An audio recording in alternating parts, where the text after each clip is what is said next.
Welcome students to the world of chemistry. Today we will try to understand the concept of metals and nonmetals. There are 118 chemical elements known at present, and on the basis of their chemical properties, they all are classified into two major groups, the metals and the nonmetals. Out of 118, only 22 are nonmetals, rest all are in category of metals. Now, what are metals? Metals are those elements which can form positive ions by losing electrons or donating electrons. For example, aluminium is a metal which form positively charged aluminium ions by losing 3 electrons. So we can say that metals are electropositive elements. Now the examples of metals are aluminium, which is most abundant metal in the earth crust, then iron, copper, silver, gold, platinum, zinc, lead, mercury, sodium, potassium, and there are many. Now there are nonmetals. Nonmetals are the elements which form negative ions by gaining electron or accepting electron. For example, oxygen is a nonmetal which form negatively charged oxide ions by gaining 2 electrons. Hydrogen is the exception one. It is the only nonmetal element which loses electron to form positive ions. That means hydrogen is a nonmetal, but it shows the property of metals. Though nonmetals are very small in number as compared to metals, but they play a very important role in our daily life. For example, carbon, which is a very important part of protein, carbohydrate, fat, vitamin, enzyme, etc. Another very important nonmetal is oxygen. You can easily understand the importance of oxygen in our daily life. Now we will look to some of the physical properties of metals and nonmetals.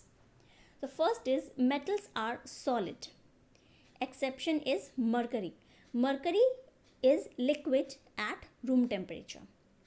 Now metals are hard. Again, exception is lithium, sodium, potassium. They are so soft so that they can be cut by knife. Metals have metallic luster.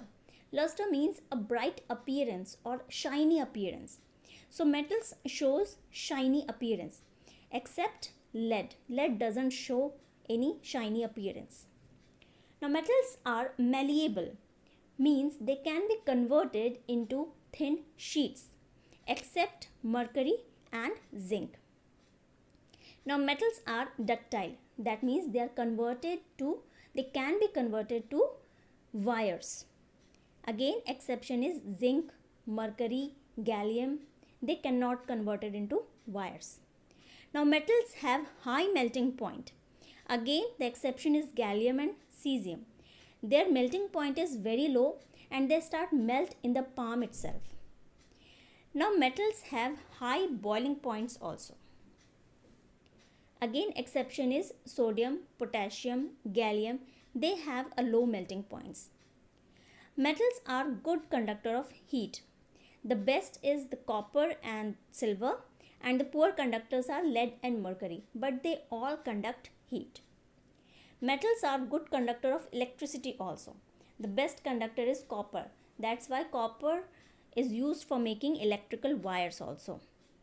Metals are sonorous. That means they can produce sound if they are beaten. That's why they were used in making bells or as a wire in musical instruments. Other than these, metals have high density. Except sodium and potassium, they have a lower density.